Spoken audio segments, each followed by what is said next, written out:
Hi friends, welcome back. ಮತ್ತು ನಾನು 8 ಗಂಟೆ ಮೇಲೆ ಬ್ಲಾಗ್ ಸ್ಟಾರ್ಟ್ ಮಾಡ್ತಾ ಇದ್ದೀನಿ.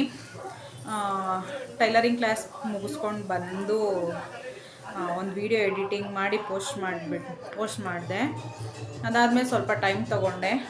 ಈಗ 8 ಗಂಟೆಗೆ ಈಗ ಎದ್ದು ಅಡುಗೆ ಮಾಡೋಕ್ಕೆ ಸ್ಟಾರ್ಟ್ ಮಾಡಿದ್ದೀನಿ. ಮಗನೂ ಇಲ್ಲ, ಮಗ ಅಮ್ಮನ ಮನೆಗೆ ಹೋಗಿದ್ದಾನೆ, ಮಗಳು ನಮ್ಮ ಚಿಕ್ಕು ಮನೆಗೆ ಹೋಗಿದ್ದಾಳೆ. ಅವಳು ಬರಲ್ಲ, ಯಾಕಂದರೆ ಅವಳಿಗೆ ಜ್ವರ ಇತ್ತು, ಅದಕ್ಕೋಸ್ಕರ ನಮ್ಮ ಚಿಕ್ಕಮ್ಮ ಕರ್ಕೊಂಡೋಗಿದ್ದಾರೆ, ಅಲ್ಲೇ ಇದ್ದಾಳೆ. ಮೊಸಪ್ಪು ನಾನು ಯಾವ ಥರ ಮಾಡ್ತೀನಿ ಅದನ್ನು ಶೇರ್ ಮಾಡ್ಕೊಡ್ತೀನಿ. ನಾನು ಅಷ್ಟು ಚೆನ್ನಾಗಿ ಅಡುಗೆ ಏನು ಮಾಡಲ್ಲ. ಇವಾಗ ಮೊಸಪ್ಪು ಮಾಡೋಕ್ಕೆ ಎಲ್ಲ ರೆಡಿ ಮಾಡಿ ಇಟ್ಕೊಂಡಿದ್ದೀನಿ. ಸೊಪ್ಪು ತೊಳೆದಿಟ್ಟಿದ್ದೀನಿ, ಬೇಳೆನೂ ತೊಳೆದಿಟ್ಟಿದ್ದೀನಿ. ತಿರ್ಗಿ ಎರಡೆರಡು ಬೌಲಿಗೆ ತೊಳ್ಕೊಂಡು ಎರಡೆರಡು ಕೆಲಸ ಮಾಡೋದು ಯಾರು ಅಂತ ಅಂದ್ಕೊಂಡು ಇದರಲ್ಲೇ ಡೈರೆಕ್ಟ್ ತೊಳೆದಿಟ್ಕೊಂಡಿದ್ದೀನಿ. ಬರೀ ತೊಗರಿಬೇಳೆ ತೊಳೆದಿಟ್ಟಿದ್ದೀನಿ. ಇವಾಗ ಎಲ್ಲ ಹಾಕಿಬಿಟ್ಟು 3-4 ವಿಷಲ್ ಕೂಗಿಸ್ಬಿಡ್ತೀನಿ. ಸ್ಟಾರ್ಟ್ ಮಾಡೋಣ ಬನ್ನಿ. ತೊಗರಿಬೇಳೆ ತೊಳೆದಾಕ್ಕೊಂಡು ಅದಕ್ಕೆ ಬರೀ ಪಾಲಕ್ ಸೊಪ್ಪಿಂದು ಮೊಶಪ್ ಮಾಡ್ತಾಯಿದ್ದೀನಿ. ಪಾಲಕ್ ಸೊಪ್ಪನ್ನು ಬಿಡಿಸಿ ತೊಳ್ಕೊಂಡು ಹಾಕ್ಕೊಳ್ತಾಯಿದ್ದೀನಿ. ಅದಕ್ಕೆ ಒಂದು ಮೀಡಿಯಮ್ ಸೈಜ್ ಈರುಳ್ಳಿ, ಒಂದು 3 ಚಿಕ್ಕ ಟೊಮೆಟೊ, ಹುಳಿ ಟೊಮೆಟೊ ಹಾಕ್ಕೊಂಬಿಟ್ಟು ಅದಕ್ಕೆ ಒಂದು ಅರ್ಧ ಗೆಡ್ಡೆಯಷ್ಟು ಬೆಳ್ಳುಳ್ಳಿ, ದಪ್ಪ ಗೆಡ್ಡೆ ಆದರೆ ಅರ್ಧ ಗೆಡ್ಡೆ, ಚಿಕ್ಕ ಗೆಡ್ಡೆ ಆದರೆ 1 ಗೆಡ್ಡೆ, ಖಾರಕ್ಕೆ ಎಷ್ಟು ಬೇಕಷ್ಟು ಹಸಿಮೆಣ್ಸಿನ್ಕಾಯಿ ಹಾಕ್ಕೊಂಡು ನೀರು ಹಾಕ್ಕೊಂಡು ಒಂದು 3-4 ಇಲ್ಲ 5 ವಿಷಿಲಾದರೂ ಬರ್ಸ್ಕೊಬೇಕು. ಅದು ಚೆನ್ನಾಗಿರುತ್ತೆ. ಮೊಶಪ್ಪಲ್ಲಿ ಬೇಳೆ ಜಾಸ್ತಿ ಇದ್ದರೆ ನಮ್ಮ ಮನೇಲಿ ಎಲ್ಲರಿಗೂ ಇಷ್ಟ ಆಗುತ್ತೆ. ಅದಕ್ಕೆ ಸ್ವಲ್ಪ ಬೇಳೆ ಜಾಸ್ತಿ ಹಾಕಿ ಮಾಡ್ತೀನಿ ನಾನು. ಅದನ್ನು ಮಸ್ಕೊಳ್ಳೋಕ್ಕೆ ನೀರಿದ್ದರೆ ಅಷ್ಟು ನೀಟಾಗಿ ಮಸ್ಕೊಳ್ಳೋಕ್ಕಾಗಲ್ಲ. ಅದಕ್ಕೆ ನೀರು ಸಪ್ರೇಟ್ ಮಾಡಿಕೊಂಡು ಚೆನ್ನಾಗಿ ಮಸ್ಕೊಂಡು ಅದೆಲ್ಲ ಸೊಪ್ಪೆಲ್ಲ ಮಸದ ಮೇಲೆ ಅದಕ್ಕೆ ಎಷ್ಟು ಬೇಕು ಸಾಂಬಾರು ನಮಗೆ ಅಷ್ಟು ಬೇಳೆ ಬೇಯಿಸಿರೋ ನೀರೇ ಹಾಕ್ಕೊಳ್ತೀನಿ. ಹಾಕ್ಕೊಂಡು ಅದಕ್ಕೆ ಸ್ವಲ್ಪ ಉಪ್ಪು ನಮಗೆ ಎಷ್ಟು ಬೇಕು ರುಚಿಗೆ ಅಷ್ಟು ಉಪ್ಪು ಹಾಕ್ಕೊಂಡು ಒಗ್ಗರಣೆಗೆ ಹಾಕ್ಕೊಳ್ತೀನಿ. ಒಂದು ಕಡಾಯಿ ಇಟ್ಕೊಂಡು ಅದಕ್ಕೆ ಸ್ವಲ್ಪ ಎಣ್ಣೆ, ಇಂಗು, ಸಾಸಿವೆ, ಜೀರಿಗೆ ಇಷ್ಟು ಹಾಕ್ಬಿಟ್ಟು ಚೆನ್ನಾಗಿ ಚಟಪಟ ಅಂದಮೇಲೆ ಅದಕ್ಕೆ ಒಂದೆರಡು ಖಾರದ ಮೆಣಸಿನ್ಕಾಯಿ ಹಾಕ್ಕೊಳ್ತೀನಿ ಟೇಸ್ಟ್ಗೆ. ಅದಕ್ಕೆ ಒಂದು ಅರ್ಧ ಈರುಳ್ಳಿ ಹಾಕ್ಕೊಂಡು ಚೆನ್ನಾಗಿ ಫ್ರೈ ಮಾಡಿಕೊಂಡು ಕರಿಬೇವು ಹಾಕ್ಕೊಂಡು ಚೆನ್ನಾಗಿ ಫ್ರೈ ಮಾಡಿಕೊಂಡು ಅದನ್ನು ಇದು ಮೊಶಪ್ಗೆ ಹಾಕ್ಕೊಂಡು ಅದನ್ನ ಕುದಿಸ್ಕೊಳ್ತೀನಿ. ಅದಕ್ಕೆ ಉಪ್ಪು ಕಮ್ಮಿ ಅನಿಸ್ತು, ಅದಕ್ಕೆ ಸ್ವಲ್ಪ ಉಪ್ಪು ಹಾಕ್ಕೊಂಡೆ. ರೈಸ್ ಐತೆ, ಅದಕ್ಕೆ ರೈಸ್ ಮಾಡ್ತಾಯಿಲ್ಲ, ಸಾಂಬಾರು ಮಾಡಿ ಮುದ್ದೆ ಮಾಡ್ತೀನಿ. ಅಷ್ಟರೊಳಗೆ ನಮ್ಮ ನೆಂಟರು ಕಾಯ್ತಾ ಇದ್ದಾರೆ. ಒಂದು ಫುಲ್ಲು ನಾಳೆ ಬಟ್ಟೆ ಒಗಿಬೇಕು. ಪೂಜೆ ಎಲ್ಲ ಮುಗಿಸಾದ್ಮೇಲೆ ಸಂಜೆ ಮೇಲೆ ಹೋಗ್ಕೊಳ್ತೀನಿ. ನಾಳೆ ಟೈಲರಿಂಗ್ ಕ್ಲಾಸ್ ಇಲ್ಲ, ಅದಕ್ಕೆ ನಿಧಾನವಾಗಿ ಮಾಡ್ಕೊಳ್ತಾ ಇದ್ದೀನಿ ಒಂದೊಂದೇ. ನಾಳೆ ನಾನು ಬೆಳಗ್ಗೆಗೆ ಬಟ್ಟೆ ಒಗಿತೀನಿ ಅಂದರೆ ನೈಟೇ ನೆನೆಸ್ಕೊಂಡ್ಬಿಡ್ತೀನಿ, ಕೊಳೆ ಚೆನ್ನಾಗಿ ಹೋಗುತ್ತೆ ಅಂತ. ಮಕ್ಳ ಬಟ್ಟೆಗಳೆಲ್ಲ ಸ್ವಲ್ಪ ಗಲೀಜಾಗಿರುತ್ತೆ ಅಂತ ಬೇಗನೆ ನೆನೆಸ್ಕೊಳ್ತೀನಿ. ಹೊಸ ಬಟ್ಟೆಗಳನ್ನ ಮಾತ್ರ ಹಾಕೋಕ್ಕೋಗಲ್ಲ, ಯಾಕಂದರೆ ಕಲರ್ ಏನಾದರೂ ಹೋದರೆ ಬೇರೆ ಬಟ್ಟೆಗಳಿಗೆ ಯೂನಿಫಾರ್ಮ್ಗಳಿಗೆಲ್ಲ ಹಾಕ್ಬಿಡುತ್ತೆ ಅಂತ ನಾನು ಹಾಕೋಕ್ಕೋಗಲ್ಲ. ಇಷ್ಟು ದಿನ ಯಾಕಪ್ಪ ವೀಡಿಯೋ ಮಾಡಿಲ್ಲ ಅಂದರೆ ಕೆಲವೊಬ್ಬರು ಮಾತುಗಳು ನನಗೆ ಬೇಜಾರಾಗಿತ್ತು, ಅದಕ್ಕೆ ನಾನು ವೀಡಿಯೋ ಮಾಡಿರಲಿಲ್ಲ. ಸ್ವಲ್ಪ ಇವ್ರ ಮಾತುಗಳಿಗೆ ನಾನು ತಲೆ ಕೆಡಿಸ್ಕೊಳ್ಬಾರ್ದು, ನನ್ನ ಜೀವನಕ್ಕೆ ಯಾರೂ ಆಗಲ್ಲ ಅಂತ ನಾನು ಮಾಡ್ಕೊಂಡಿದ್ದೀನಿ. ಅದಕ್ಕೆಲ್ಲ ತಲೆ ಕೆಡಿಸ್ಕೊಳ್ಳೋಕ್ಕೋಗಲ್ಲ. ಮೊಶಪ್ ಮಾಡಿದ್ರಿಂದ ನಮ್ಮ ಮನೆಯವ್ರಿಗೆ ಏನಾದರೂ ಸೈಡ್ಸ್ ಇರಲೇಬೇಕು. ಅದಕ್ಕೆ ಬಜ್ಜಿ ಮಾಡ್ತಾಯಿದ್ದೀನಿ, ಮೆಣಸಿನ್ಕಾಯಿ ಬಜ್ಜಿ. ಅದು ತುಂಬ ಉದ್ದ ಆಯಿತು, ಅದಕ್ಕೆ ಮಧ್ಯದಲ್ಲಿ ಕಟ್ ಮಾಡ್ಕೊಂಡು ಎರಡೆರಡು ಮೆಣಸಿನ್ಕಾಯಲ್ಲಿ ಜಾಸ್ತಿ ಮೆಣಸಿನ್ಕಾಯಿ ಬಜ್ಜಿ ಮಾಡಿಕೊಂಡೆ. ಅದಕ್ಕೆ ಸ್ವಲ್ಪ ಕಡಲೆ ಹಸಿಟ್ಟು, ಸ್ವಲ್ಪ ಸೋಡಾ, ನಾನು ಗರಂ ಮಸಾಲ ಹಾಕ್ತೀನಿ, ತುಂಬ ಚೆನ್ನಾಗಿರುತ್ತೆ ಗರಂ ಮಸಾಲ ಹಾಕಿದ್ರೆ. ಖಾರಕ್ಕೆ ಎಷ್ಟು ಬೇಕಷ್ಟು ಚಿಲ್ಲಿ ಪೌಡ್ರು, ಆಮೇಲೆ ನಾನು ಸೋಂಪು ಹಾಕ್ತೀನಿ, ಯಾಕಂದರೆ ಎಣ್ಣೆ ಪದಾರ್ಥ ಜೀರ್ಣ ಆಗಲಿ ಅಂತ, ಗ್ಯಾಸ್ಟ್ರಿಕ್ ಆಗಬಾರ್ದು ಅಂತ ಸೋಂಪು ಹಾಕ್ತೀನಿ. ಹಾಕಿ ಉಪ್ಪು ಎಷ್ಟು ಬೇಕಷ್ಟು ಹಾಕ್ಕೊಂಡು ನೀರು ಹಾಕಿ ಬಜ್ಜಿಗೆ ಎಷ್ಟು ಬೇಕೋ ಆ ಥರ ನೀಟಾಗಿ ಮಿಕ್ಸ್ ಮಾಡ್ಕೊಳ್ತೀನಿ. ನಾನು ಸ್ವಲ್ಪ ಸ್ವಲ್ಪ ನೀರು ಹಾಕ್ಕೊಂಡೆ ಮಿಕ್ಸ್ ಮಾಡ್ಕೊಂಡೆ, ಆಮೇಲೆ ಜಾಸ್ತಿ ಆಗೋಗುತ್ತೆ ಅಂತ ಎಲ್ಲ ಮಿಕ್ಸ್ ಮಾಡ್ಕೊಂಡಾದ್ಮೇಲೆ ನಾನು ಅದನ್ನು ಲೋಟಕ್ಕೆ ಹಾಕೋತೀನಿ, ಯಾಕಂದರೆ ಡಿಪ್ ಮಾಡೋಕ್ಕೆ ಚೆನ್ನಾಗಿರುತ್ತೆ. ಸಾರಿ ಫ್ರೆಂಡ್ಸ್, ಇದು ಸೌಂಡು ತುಂಬ ಇದೆ, ಕಲ್ಲು ಕುಯ್ತಾ ಇದ್ದಾರೆ, ಅದಕ್ಕೇ ಸ್ವಲ್ಪ ಸೌಂಡ್ ಇದೆ.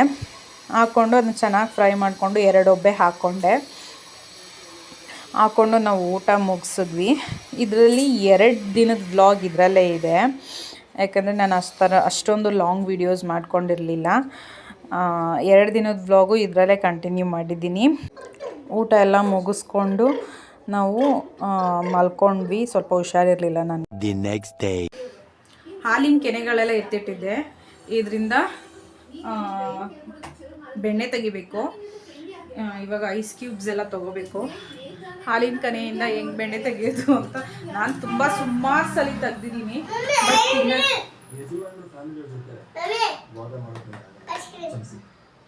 ಐಸ್ ಕ್ರೀಮ್ ನಾಳೆ ಮಾಡ್ಕೊಡ್ತೀನಿ. ಅದು ಇದು ಮಾಡೋಕ್ಕೆ, ಅದಕ್ಕೆ ಐಸ್ ಕ್ಯೂಬ್ಸ್ ತೊಗೊಂಡಿದ್ದೀನಿ. ಇವಾಗ ಬೆಣ್ಣೆ ತಕ್ಕೊಂಬಿಡೋಣ. ಫಸ್ಟು ಒಂದು ಜಾರ್ಗೆ ಐಸ್ ಕ್ಯೂಬ್ಸ್ಗಳು ಹಾಕ್ಕೋಬೇಕು. ಐಸ್ ಕ್ಯೂಬ್ಸ್ ಎಲ್ಲ ಹಾಕ್ಕೊಂಡು ನಾವು ಕೆನೆ ತೆಗ್ದಿಟ್ಕೊಂಡಿರ್ತೀವಲ್ಲ ಅದನ್ನೆಲ್ಲ ಫುಲ್ ಅದರೊಳಗೆ ಹಾಕ್ಕೋಬೇಕು. ಜಾಸ್ತಿ ಇದ್ದರೆ ಸ್ವಲ್ಪ ಸ್ವಲ್ಪ ಹಾಕ್ಕೊಂಡು ಮಾಡ್ಕೊಳ್ಳಿ. ನನ್ನ ಬರೀ ಒಂದೇ ಬಾಕ್ಸ್ ಇದ್ದಿದ್ದು, ಅದನ್ನ ಹಾಕ್ಕೊಂಡು ಮಿಕ್ಸಿಗೆ ಹಾಕ್ಕೊಂಡು ಕ್ಲೋಸ್ ಮಾಡಿ ಅದು ಚೆನ್ನಾಗಿ ಬ್ಲೆಂಡ್ ಆಗಬೇಕು. ಅದೊಂಥರ ಕ್ರೀಮಿ ಥರ ಬರುತ್ತೆ. ಅದನ್ನು ತೋರಿಸ್ತೀನಿ. ಆ ಥರ ಬರುತ್ತೆ. ಆವಾಗ ಸ್ವಲ್ಪ ಆಫ್ ಮಾಡ್ಕೊಂಡು 1-2 ನಿಮಿಷ ಬಿಟ್ಕೊಳ್ಳಿ. ಅದಾದಮೇಲೆ ಮಿಕ್ಸಿ ಯಾವುದೇ ಕಾರಣಕ್ಕೂ ಹೀಟ್ ಆಗಕ್ಕೆ ಬಿಡಬಾರ್ದು. ಹೀಟ್ ಆದರೆ ಬೆಣ್ಣೆ ಬರಲ್ಲ. ಹೀಟ್ ಆಗದೆ ಇರೋ ಹಾಗೆ ಸ್ವಲ್ಪ ಐಸ್ ಕ್ಯೂಬ್ಸ್ಗಳನ್ನೆಲ್ಲ ಹಾಕ್ಕೊಂಡು ಮಿಕ್ಸಿ ಬೆಣ್ಣೆ ತಕ್ಕೋಬೇಕು. ಜಾಸ್ತಿ ಕೋಲ್ಡ್ ಆಗಕ್ಕೆ ಬಿಡಬಾರ್ದು. ಆಮೇಲೆ ಅದು ಬೆಣ್ಣೆ ಬಿಟ್ಟಿದೆ ಅಂತ ಹೇಗೆ ಗೊತ್ತಾಗುತ್ತೆ, ನಾವು ತೆಗಿದಲೇ ಬೆಣ್ಣೆ ಹೇಗೆ ಬಿಟ್ಟಿದೆ ಅಂತ ಹೇಗೆ ಗೊತ್ತಾಗುತ್ತೆ ಅಂದರೆ, ನೀರು ನೋಡಿ ಆ ಥರ ಮೇಲೆ ಕೆಳಗೆ ಆರುತ್ತೆ. ಆಮೇಲೆ ಕೆನೆ ಬಿಟ್ಟಿರುತ್ತೆ, ಮೇಲ್ಗಡೆ ಆರಿರುತ್ತೆ ನೋಡಿ. ಕೆನೆ ಎಷ್ಟು ಚೆನ್ನಾಗಿ ಬಂದಿದೆ, ಕೆನೆಯಲ್ಲಿ ಬೆಣ್ಣೆ ಎಷ್ಟು ಚೆನ್ನಾಗಿ ಬಂದಿದೆ ಅಂದರೆ, ಆ ಬೆಣ್ಣೆನ ಒಂದು 3-4 ಸಲ ಚೆನ್ನಾಗಿ ತೊಳ್ಕೊಬೇಕು. ಅದನ್ನು ನಾನು ನೀಟಾಗಿ ತೊಳ್ಕೊಂಡು, ಆಮೇಲೆ ಅದರ ಕೆಳಗಡೆ ಬ್ಲೇಡ್ಗಳಿರುತ್ತಲ್ಲ ಅಲ್ಲೂ ಸೇರ್ಕೊಂಬಿಟ್ಟಿರುತ್ತೆ ಬೆಣ್ಣೆ. ಅದು ಮೇಲ್ಗಡೆ ಚೆಲ್ಲಿಬಿಟ್ಟು ಬೆಣ್ಣೆ ತಕ್ಕೋಬೇಕು. ಹಾಗೆ ಬೇಕಾದರೂ ತಿನ್ಬೋದು. ನಾನು ಅದನ್ನ ತಿನ್ನೋಕ್ಕೆ ಯೂಸ್ ಮಾಡಲ್ಲ, ಮಕ್ಕಳಿಗೆಲ್ಲ ಯೂಸ್ ಮಾಡಲ್ಲ. ನಾನು ಅದನ್ನು ಮಕ್ಕಳಿಗೆಲ್ಲ ಊರಿಂದ ತರ್ತೀನಿ. ಇದನ್ನು ಬರೀ ದೀಪಕ್ಕೆ ಮಾತ್ರ ಯೂಸ್ ಮಾಡ್ಕೊಳ್ತೀನಿ. ಆಮೇಲೆ ಅದನ್ನು ಒಂದು ಬಾಣಲಿ ಇಟ್ಕೊಂಡು ಬೆಣ್ಣೆನ ಅದರೊಳಗೆ ಹಾಕ್ಕೋಬೇಕು. ಎಷ್ಟು ಚೆನ್ನಾಗಿ ಕಲರ್ ಬರುತ್ತೆ ಅಂದರೆ, ನಾವು ಅರಿಶಿನ ಇದೆಲ್ಲ ಏನೂ ಹಾಕೋದೇ ಬೇಡ, ಅಷ್ಟು ಚೆನ್ನಾಗಿ ಕಲರ್ ಬರುತ್ತೆ. ಅದು ಚೆನ್ನಾಗಿ ಕಾಯಬೇಕದು. ಚೆನ್ನಾಗಿ ಕಾದು ಕೆಳಗಡೆ ಅದು ತರಿ ಸೇರಿಕೊಳ್ಳುತ್ತೆ. ಕೆಳಗಡೆ ಬರುತ್ತೆ. ಅದು ತರಿ ಕಲರ್ ಚೇಂಜ್ ಆಗುತ್ತೆ ಲೈಟಾಗಿ. ಒಂಥರ ಬ್ರೌನ್ ಕಲರ್ ಬರುತ್ತೆ ಕೆಳಗೆ. ಅಲ್ಲಿವರೆಗೂ ಅದನ್ನು ಚೆನ್ನಾಗಿ ಕುದಿಸ್ಬೇಕು. ಆ ಬಬಲ್ಸ್ ಎಲ್ಲ ಹೋಗಬೇಕು, ನೊರೆ ಎಲ್ಲ ಹೋಗಿ. ಮಾಮೂಲಿ ನಾವು ತುಪ್ಪ ಹಾಕಿದ್ರೆ ಯಾವ ಥರ ಕುದಿಯುತ್ತೆ ನೋಡಿ, ಕುದೀತಿದೆಯಲ್ಲ ಅದು ಸ್ವಲ್ಪ ಕಮ್ಮಿಯಾಗಿ ಗೊತ್ತಾಗುತ್ತೆ ನೋಡಿ. ಆ ಥರ ಮಾಡ್ಕೋಬೇಕು. ನಾನು ಅದನ್ನು ಸುಮಾರು ಒಂದು 3 ಸಲ ತೆಗೆದು ಇಟ್ಕೊಂಡಿದ್ದೀನಿ. ಆಲೆ ಖಾಲಿ ಮಾಡ್ತಾಯಿರ್ತೀನಿ. ವಾರ ತುಪ್ಪದ ದೀಪ ಹಚ್ತೀನಲ್ಲ, ಅದರಿಂದ ಖಾಲಿ ಆಗುತ್ತೆ. ಇವಾಗ ಅದು ಆರಿದ ಮೇಲೆ ಅದನ್ನು ಡಬ್ಬಕ್ಕೆ ಹಾಕ್ಕೊಳ್ತೀನಿ. ತುಪ್ಪ ಕಾಯಿಸಿದ್ದಾಯಿತು. ಬಟ್ ಈ ತುಪ್ಪನ ನಾನು ಮಕ್ಳಿಗೆ ಕೊಡೋಲ್ಲ. ಇದನ್ನು ನಾನು ದೇವ್ರ ಪೂಜೆಗೆ ಉಪಯೋಗಿಸ್ಕೊಳ್ತೀನಿ.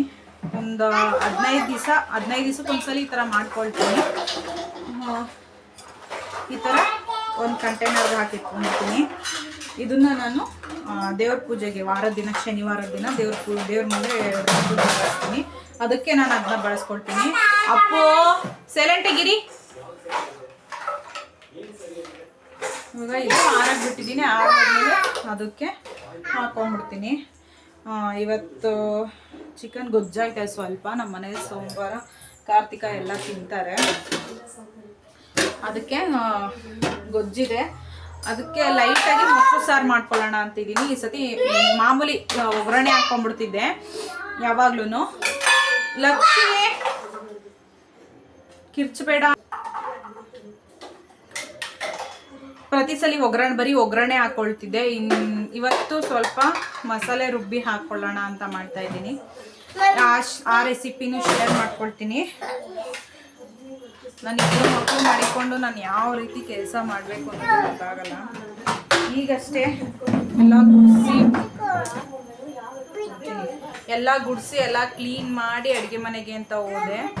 ಇವಾಗ ಏನು ಗತಿ ಮಾಡಿದ್ದಾರೆ ಅಂತ ನೀವೇ ನೋಡಿ. ಇಬ್ಬರು ಮಕ್ಕಳನ್ನ ಮಾಡಿಕೊಂಡು ವಿಡಿಯೋ ಮಾಡೋದು ತಮಾಷೆ ವಿಷಯ ಅಲ್ವೇ ಅಲ್ಲ. ಈ ಥರ ಟೀಕೆ ಮಾಡೋ ಮಕ್ಕಳನ್ನ ಮಾಡಿಕೊಂಡು ನಾನು ಕಳಿಯೋದು ನನಗೆ ನಡೆಯುತ್ತೆ.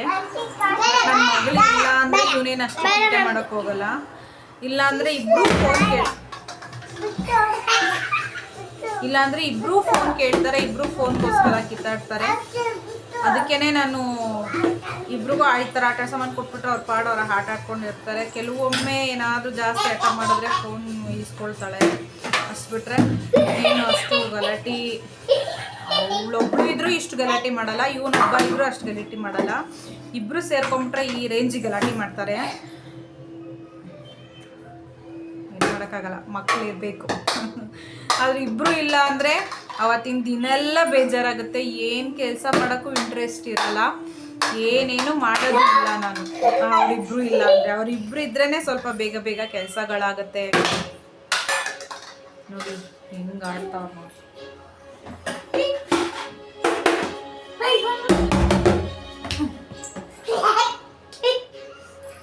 ಓಕೆ ಫ್ರೆಂಡ್ಸ್, ಈಗ ಅಡ್ಗೆ ಸ್ಟಾರ್ಟ್ ಮಾಡ್ಕೊಂಡು ಕಳಶ ಬೀಳುತ್ತೋ ಯಾಕೋ ಈ ಥರ ಎಲ್ಲ ನೋಡಿದ್ರೆ ವಿಡಿಯೋ ಮಾಡೋದೇ ಬೇಡ ಅನಿಸ್ಬಿಡುತ್ತೆ. ಈಗ ಒಂದು 4 ದಿವಸದಿಂದ ನಾನು ಹಂಗೆ ಅಂದ್ಕೊಂಡು ವಿಡಿಯೋ ಮಾಡಿರಲಿಲ್ಲ. ಆದರೆ ಮೊಸರು ಸಾರಿಗೆ ಎಲ್ಲ ರೆಡಿ ಮಾಡ್ಕೋತಾ ಇದ್ದೆ. ಒಂದು ಪ್ಯಾನ್ ಇಟ್ಕೊಂಡು ಅದಕ್ಕೆ ಒಂದು ಸ್ಪೂನಷ್ಟು ಎಣ್ಣೆ ಹಾಕ್ಕೊಂಡು ಹಸಿಮೆಣ್ಸಿನ್ಕಾಯಿ, ಬೆಳ್ಳುಳ್ಳಿ, ತೆಂಗಿನಕಾಯಿ ಹಾಕ್ಕೊಂಡು ಒಂಚೂರು ಫ್ರೈ ಮಾಡಿಕೊಂಡೆ. ಆ ಕಡೆ ತುಪ್ಪ ಸೋಸ್ಕೊಳ್ಳೋಣ ಅಂತ ಇಟ್ಟೆ. ಅದು ಇಲ್ಲಿ ಮಾಡೋ ಗಾಬರಿಲಿ ಅಲ್ಲಿ ಕೆಳಗಡೆನೇ ಚೆಲ್ಬಿಡ್ತು. ಜಾಸ್ತಿ ಚೆಲ್ಲಿಲ್ಲ, ಸ್ವಲ್ಪ ಚೆಲ್ತು. ಅದನ್ನೆಲ್ಲ ಒರೆಸ್ಕೊಂಡು ನಾನು ಅದನ್ನ ಚಿಕ್ಕ ಜಾರಿಗೆ ಹಾಕ್ಕೊಂಡೆ. ಅದಕ್ಕೆ ಸ್ವಲ್ಪ ಜೀರಿಗೆ, ಮೆಣಸು ಇಷ್ಟು ಹಾಕ್ಕೊಂಡು ಚೆನ್ನಾಗಿ ಗ್ರೈಂಡ್ ಮಾಡ್ಕೋಬೇಕು. ಅದಕ್ಕೆ ಸ್ವಲ್ಪ ಕೊತ್ತಂಬರಿನೂ ಹಾಕ್ಕೋಬೇಕು. ನಮ್ಮನೇಲಿ ಕೊತ್ತಂಬರಿ ಖಾಲಿಯಾಗಿತ್ತು, ಅದಕ್ಕೇ ಹಾಕಿಲ್ಲ. ನೀವು ಮಾಡಿಕೊಂಡ್ರೆ ಕೊತ್ತಂಬರಿನೂ ಹಾಕ್ಕೊಳ್ಳಿ. ಆಮೇಲೆ ಅದಕ್ಕೆ ಒಗ್ಗರಣೆಗೆ ಒಂದು ಈರುಳ್ಳಿ ಹಾಕ್ಕೊಂಡ್ರೆ ತುಂಬ ಚೆನ್ನಾಗಿರುತ್ತೆ. ನಾನು ಈರುಳ್ಳಿ ಹಾಕ್ಕೊಳ್ಳಿಲ್ಲ. ಸ್ವಲ್ಪ ಸಾಸಿವೆ, ಜೀರಿಗೆ ಹಾಕ್ಕೊಂಡು ಎಣ್ಣೆಲಿ ಫ್ರೈ ಮಾಡಿಬಿಟ್ಟು ಆಮೇಲೆ ಅದನ್ನ ಚೆನ್ನಾಗಿ ಫ್ರೈ ಮಾಡಬೇಕು. ಅದು ಯಾವ ರೀತಿ ಅಂದರೆ ಗಟ್ಟಿ ಆಗಬೇಕು, ಆ ಥರ ಫ್ರೈ ಮಾಡ್ಕೋಬೇಕು. ಲಿಡ್ ಕ್ಲೋಸ್ ಮಾಡಿ ಚೆನ್ನಾಗಿ ಫ್ರೈ ಮಾಡ್ಕೊಂಡಾದಮೇಲೆ ಅದು ಗ್ಯಾಸ್ ಆಫ್ ಮಾಡಿ ಸ್ವಲ್ಪ ನೀರು ಹಾಕ್ಕೊಂಡು ಆರಾಗಿ ಬಿಡ್ಬೇಕು ಅದನ್ನು. ಅದು ಆರಾದಮೇಲೆ ಅದಕ್ಕೆ ಮೊಸರು ಹಾಕ್ಕೊಂಡು, ನಾನು ಗಟ್ಟಿ ಮೊಸರೇ ಹಾಕ್ಕೊಂಡೆ.